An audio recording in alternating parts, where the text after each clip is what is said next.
Hello everyone and welcome to our webinar this afternoon, which is all about a career in facilities management. Today we've got with us Lee Grant, who's the Head of Service and Community Development at the British Institute of Facilities Management, BIFM. Lee, perhaps you can introduce yourself. Good afternoon. Good afternoon to you and everybody that's listening. I hope you're sitting comfortably and ready to enjoy the presentation. Yep, as you just said, I'm Head of Service and Community Development at BIFM. My responsibilities are for our membership, growth and retention, and also our communities and our community groups. So to start the presentation then, what is facilities management is a good place to start. Now, those of you that are watching on screen, you'll see the definitive definition, which is facilities management is the integration of processes within an organization to maintain and develop the agreed services which support and improve the effectiveness of its primary activities. What a mouthful. I've probably said that 100 times and I still can't even get it out. So basically, I think to put that into perspective, facilities management is servicing the built environment. We cut it down and we say FM is from the boardroom down to the boiler room, or it's about bugs and boilers and everything in between. It's literally making sure that buildings work and they work as effectively as they possibly can. They're sustainable and a productive place to work or to carry out the activities within that building.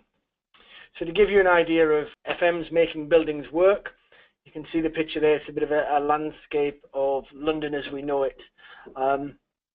FMs support corporate headquarters, hospitals, hotels, universities, sports arenas, airports, and many other buildings. But it's not just about the building. FM is also about the people within it, the people that visit it, the people that service it, and so on. So as you can see from the next slide, FM includes a plethora of activities, often split between hard and soft services. Soft services would be things on the front of house, so things like catering, cleaning, security. Things about the building, so the mechanical, the electrical, the structure of the building, are generally classified as hard services. One of my colleagues describes it as if you could pick a building up and tip it upside down and shake it, the bits that are left are the hard services and the bits that fall out the bottom would be the soft services. So it includes things like customer service, health and safety, engineering, environmental and waste, procurement and purchasing, property and real estate, security of the building. Business continuity and risk is a huge and important area for an FM to make sure the building has a sustainable future.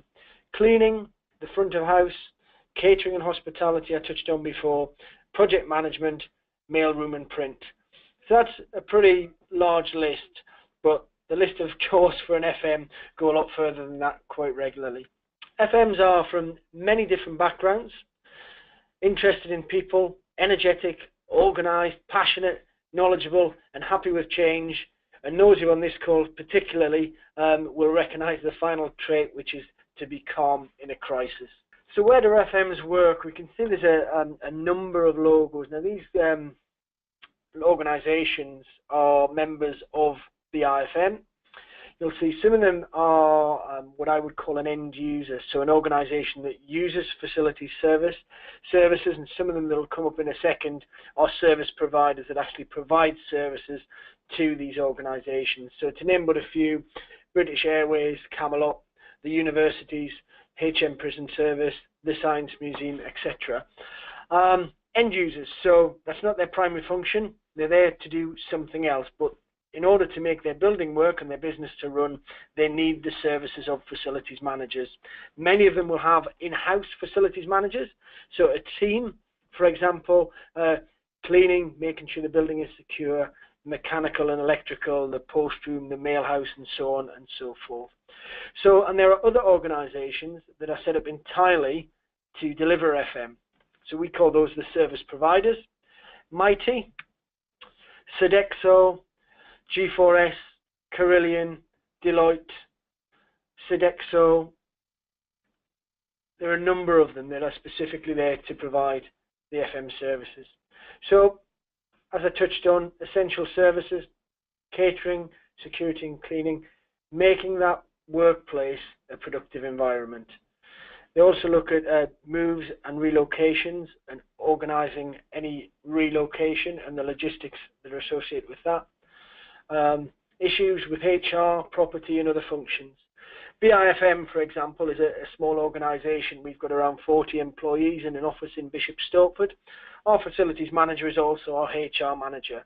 HR manager is the primary function, but they're also responsible for the building, security and safety of the employees and visitors and so on. FMs, we now see them working more so with designers and builders and creating smart buildings, making sure that when the keys are handed over to that new building, it works from a facilities management point of view, and it's everything is in the right place. Historically, or if an FM moves into a historical building, you can guarantee that the stopcock for the water is at a totally different place in the building to where the electricity on-off switch is, the mains and so on.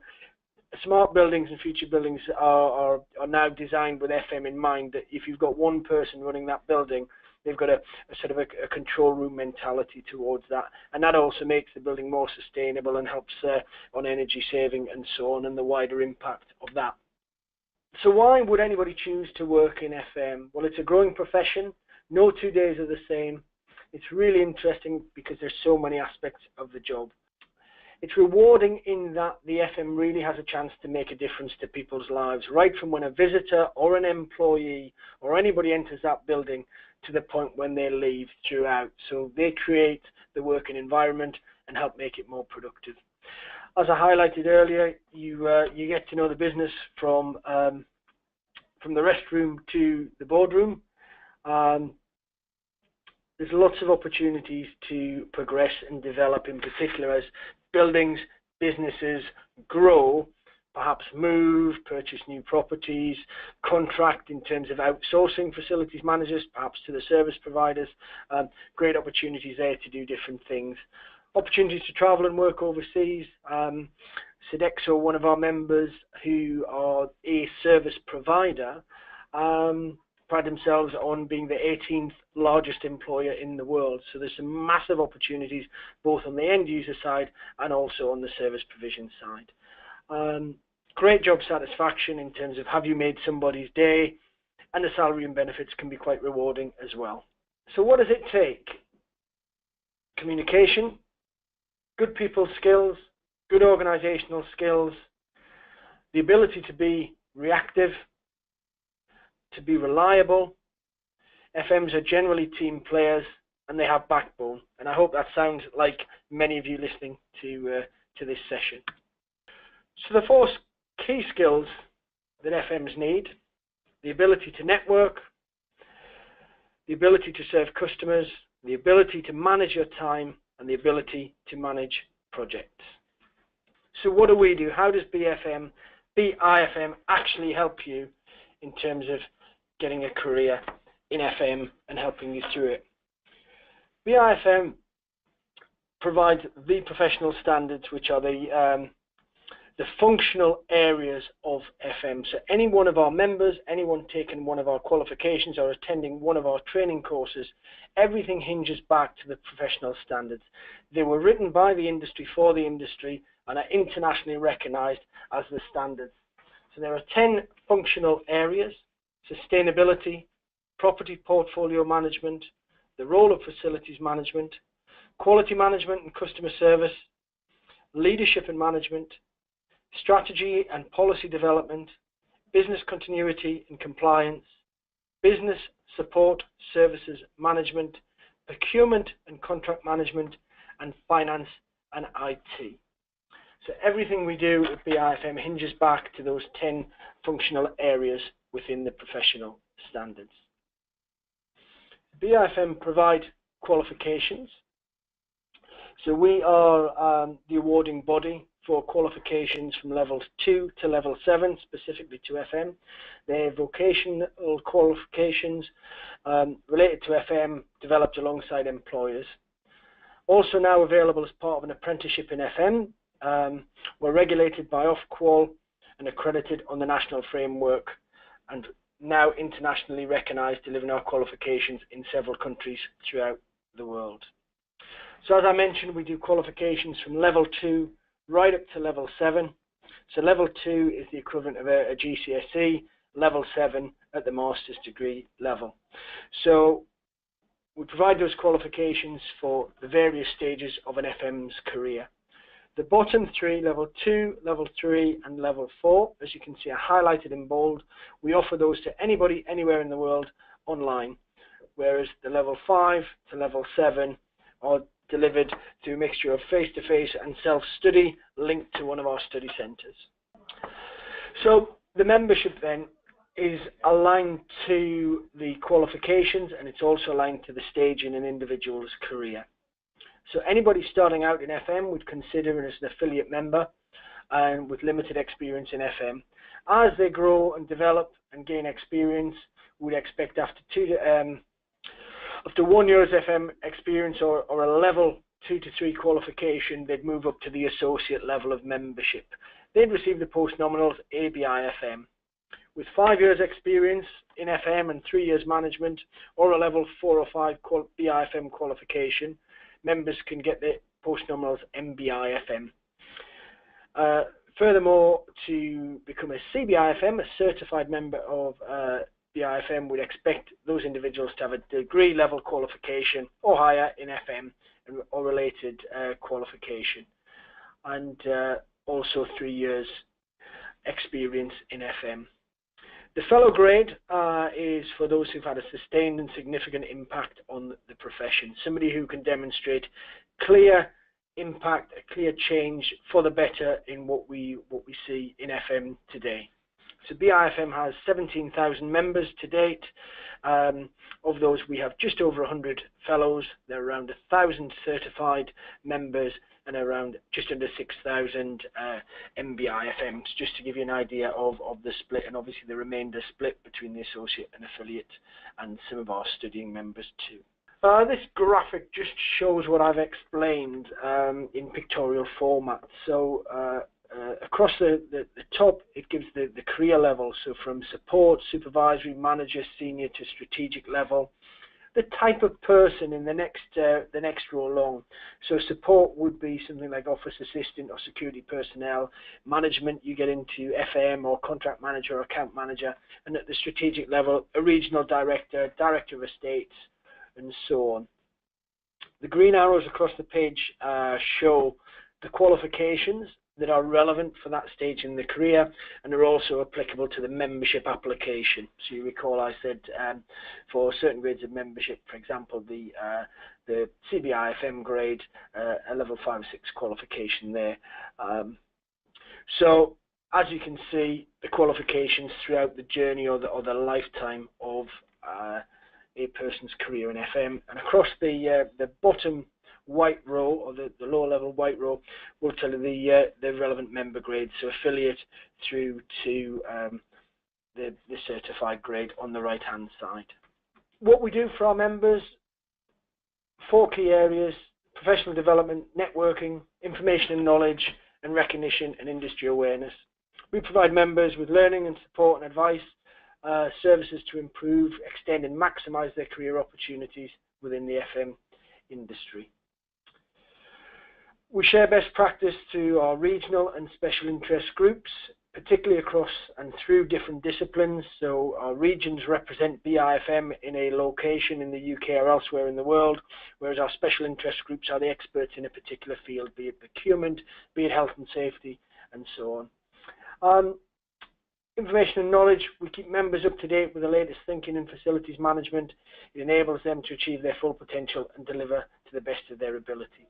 This is things like good practice guides, guidance notes, updates on what's happening in industry, and briefing on how to handle a particular issue. We had recent issues in the press around the safety of tower blocks and so on and so forth. So of course we keep our members up to date on the latest information and knowledge on that.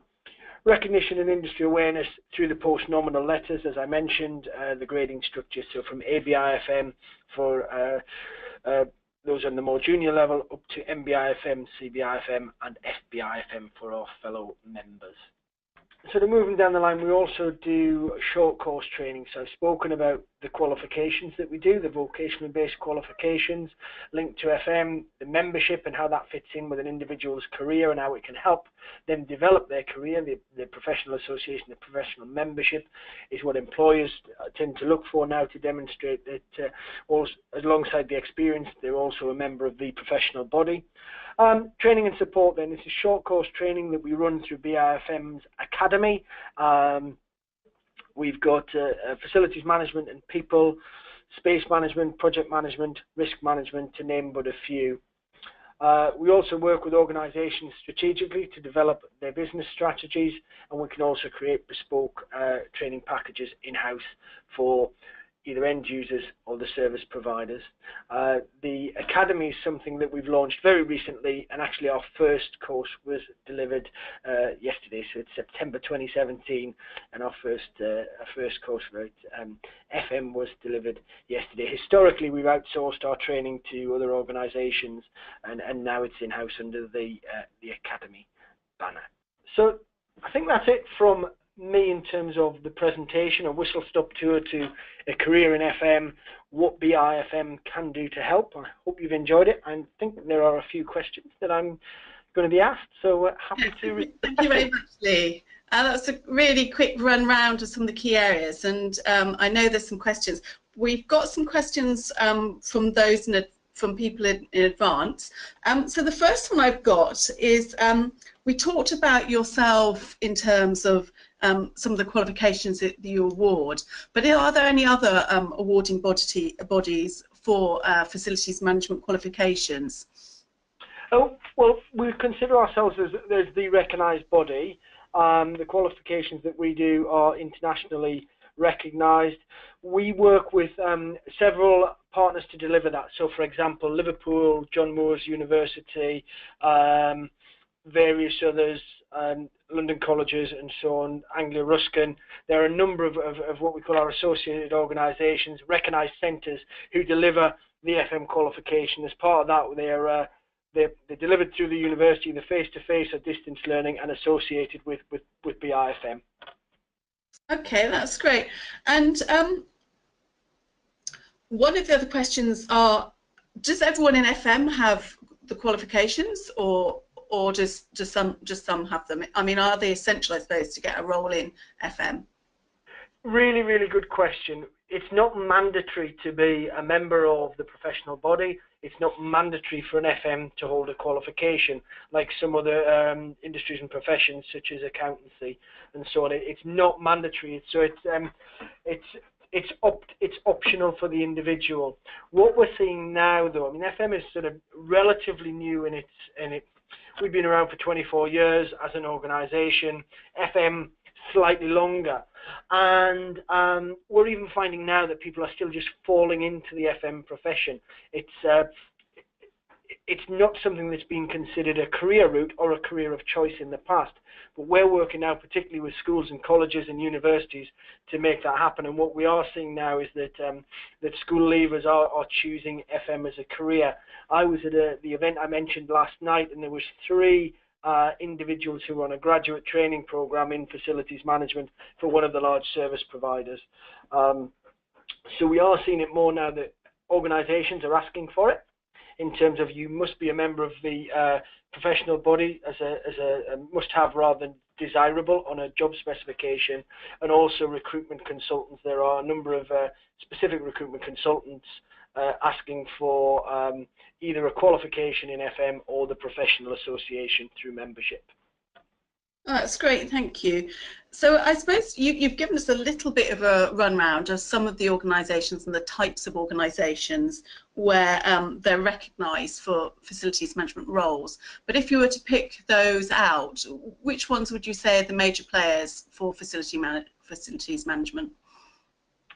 As on the slide that I highlight, in terms of the service provision, so people who are providing facilities management services to other businesses, Sodexo, Mighty, Carillion, Mace Macro are the big players, essentially, in terms of the delivery. There are others out there, but we also have a huge membership with NHS Property Services. So they have an in-house property FM team, and they skill all their staff up through association with BIFM. So all their facilities management staff, as a minimum, are members of BIFM, so they get access to the daily information and updates and guidance and so on.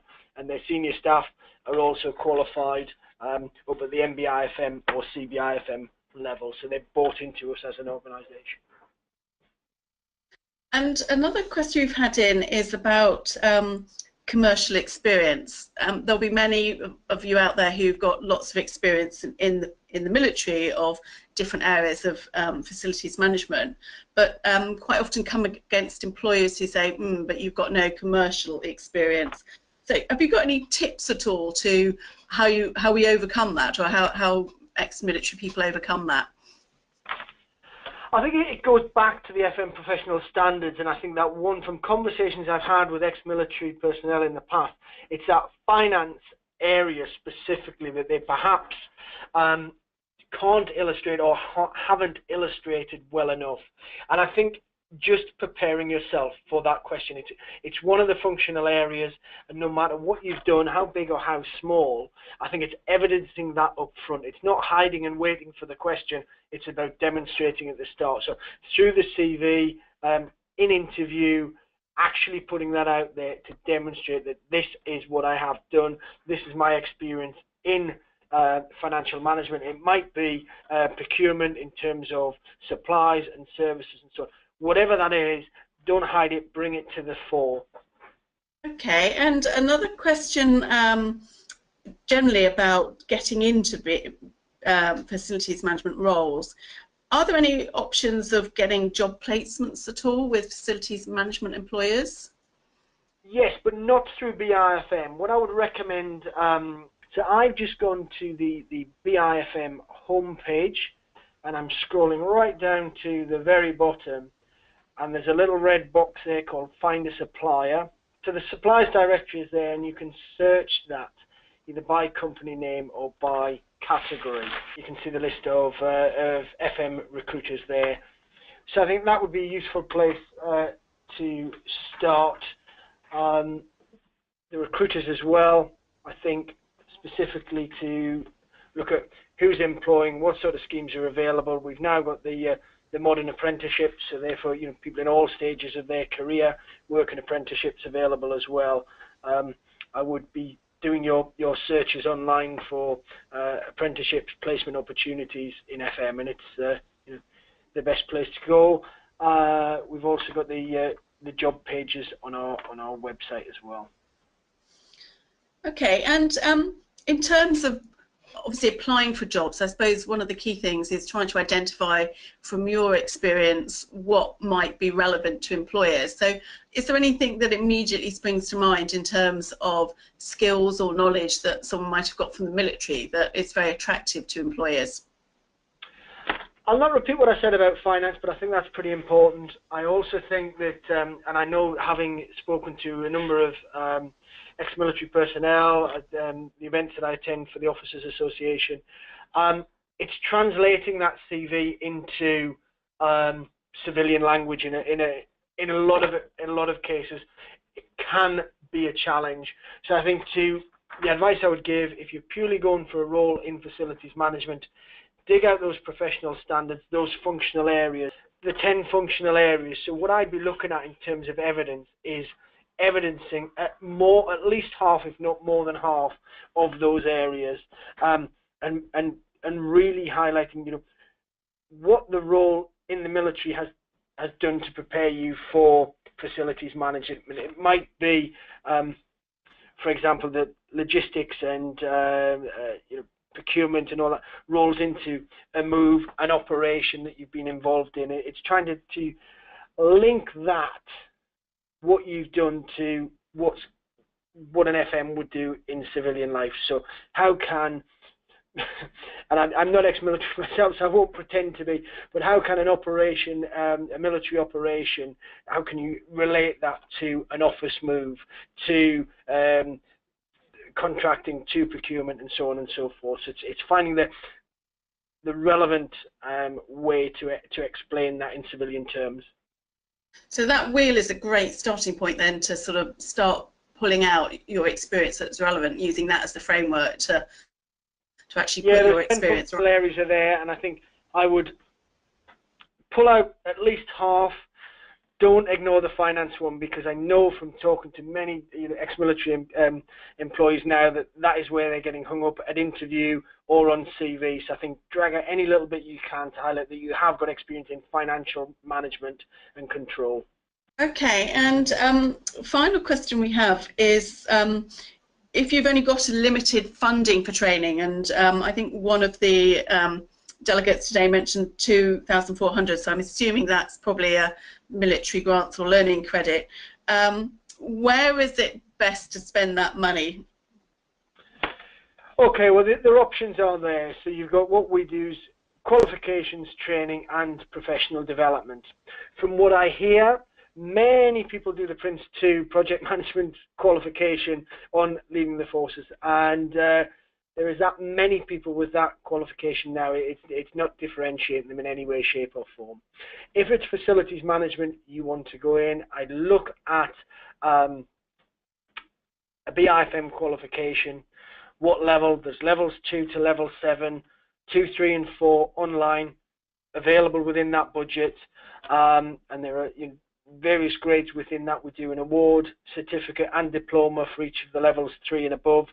So there are different sizes which require different commitment from the individual in terms of time commitment for study. Obviously they're all different prices and so on, but have a look at that. What you can commit to time wise is probably the first thing, and then look at investing in that. The membership, if anybody takes on one of our qualifications, they get 1 free-year membership anyway, so they get access to all the goodies that we provide to our members, the information, research and insight that will help them with their qualification. So I would say that would be a good starting point. Failing that, we've got the short training courses as well. The introduction may be a good point to, if you're unsure about FM, it might be the place that makes or breaks it for you in terms of, yes, I want a career in this, or no, I don't. There's a small number of courses coming up in the very near future that is going to expand. I'd say have a look at that if you're still pretty unsure about what it is you want to do, and it might just be a little dip your toe in the water, a few £100 one-day training course. Yes, FM's for me, or no, it's not. Okay, and one final question we've got from a delegate today is about accrediting sort of prior experience in the forces. Is there a mechanism for doing that allows you to map your service experience into the BIFM structure for membership? It's something we've spoken about doing, matching the NATO grades with our membership grades.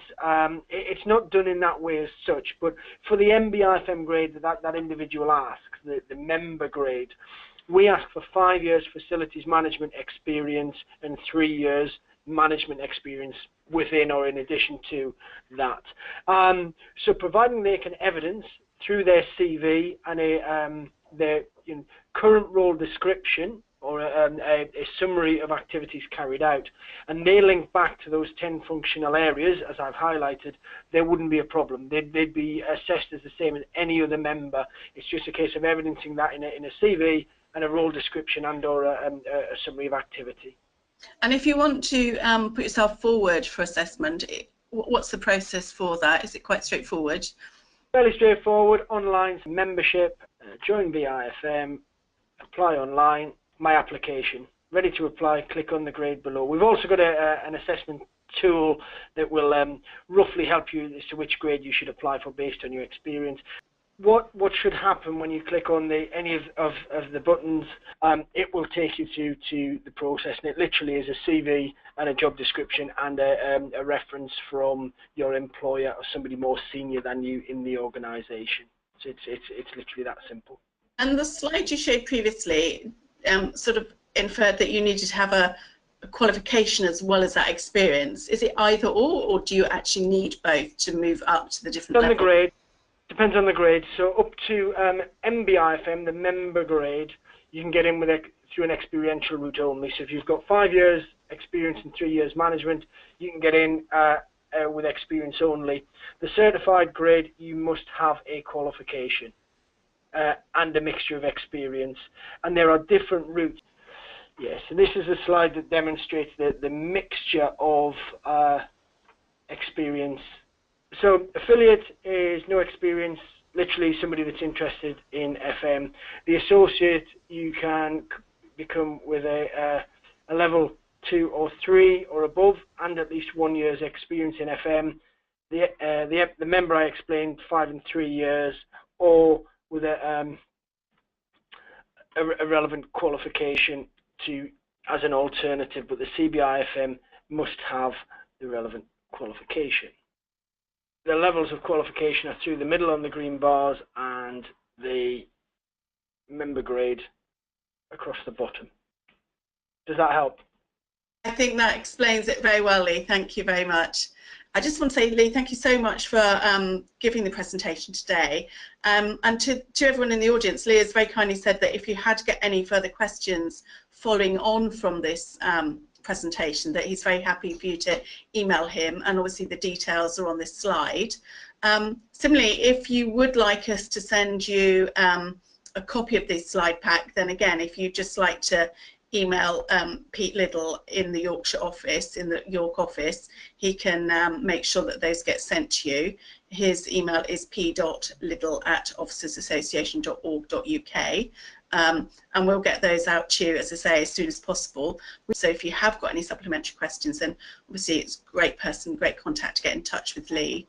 And finally, for those of you who are already familiar with YOA, we have our network contact list, and that's a list of those who've already left the service, have now become established in civilian roles, and on that list there will also be people who are either working directly in facilities management or also perhaps on the fringes of facilities management, who are very happy to be contacted to have some conversations about what it involves, what their experiences are, and so on.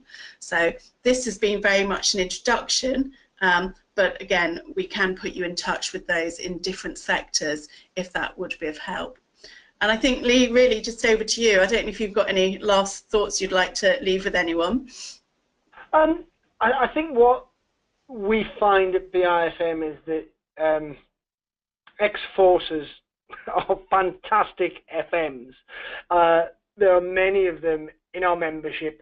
Many of them are actually running or supporting the running of our special interest and regional groups.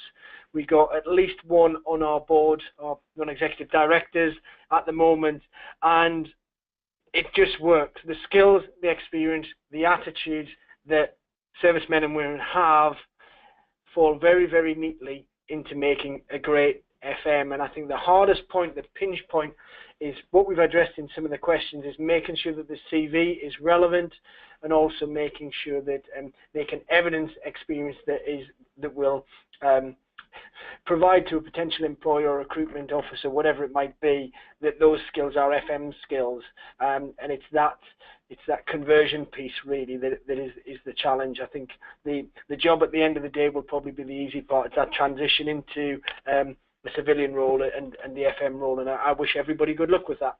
Hopefully we can help.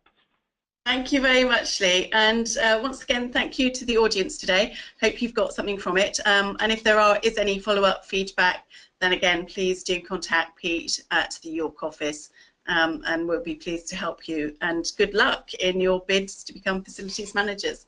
Thank you. Wonderful, thank you.